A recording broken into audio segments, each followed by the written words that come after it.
So good day mga boss. Welcome nga pala ng RRC Backyard.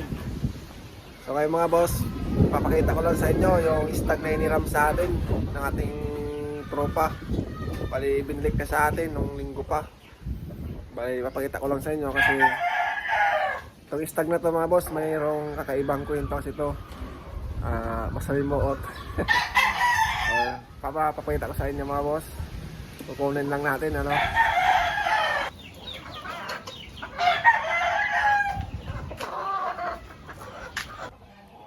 So bali ito siya mga boss.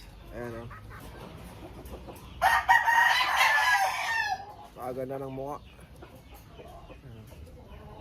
Ganda rin na sukat. Bali ang kwento kasi nito mga boss, 5 to sila magkakapatid. Binaba ko to doon sa baba nating area. Ay walang tao, walang nakabantay. Dinali ng aso. Bali 3 aso ang dumali.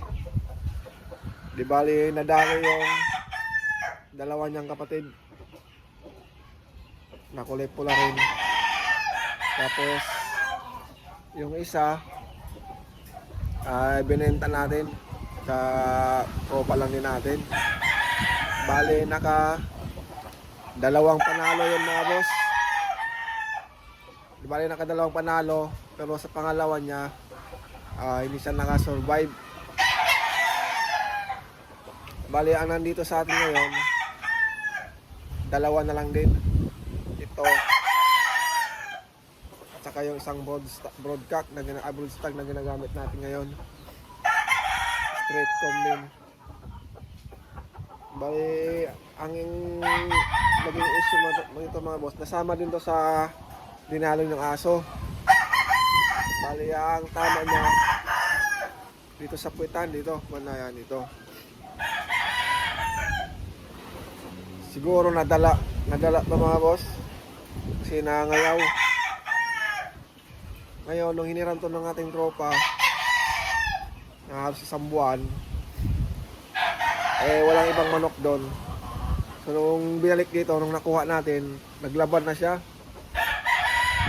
Pero ewan ko ngayon, lumalaban naman siya pag nilalapag. Pero pag inawakan mo na, tulad niya yung itsura niya, parang nakakonfuse siya na yun. Siguro nadala lang to mga boss no? So ang plano ko, hantayin natin palugunin to. Hantayin kong palugunin. Pag hindi talaga to nagbago, yung ganito na pag ginawakan mo na ano siya, naiilang. Alam mo yung parang mahawak ng mailap na manok, ganun, pero hindi naman siya mailap. Pero lumalaban naman pag nakalapag. So titignan natin pag naglogon at di pa rin nagbago, di ko na alam na baka ikakal ko na to. Galing pa naman ito mga boss kasi bago to nadali ng aso, bago to sila nadali ng aso, nabibita ko na yun, nai-spar ko na. Ito yung pinakamagaling mga boss kasi angat sarado to. Pero nung nadali na siya ng aso, biglang nag-iba. Siguro nadala nga siguro to mga boss no. So titingnan natin pag nagbago. So yun na mga boss, yung update natin. Pinakita ko lang sa inyo. Pero kung gusto niya mga boss, PM lang kayo. Baka kaya nyong talagang patapangin to. Baka kulang lang sa ano to, paglugunin nyo lang. Pag-uusapan na lang natin yung price. Message lang kayo mga boss. Comment lang kayo. O text lang kayo sa 0968 553 4898. So yun lang mga boss. Salamat.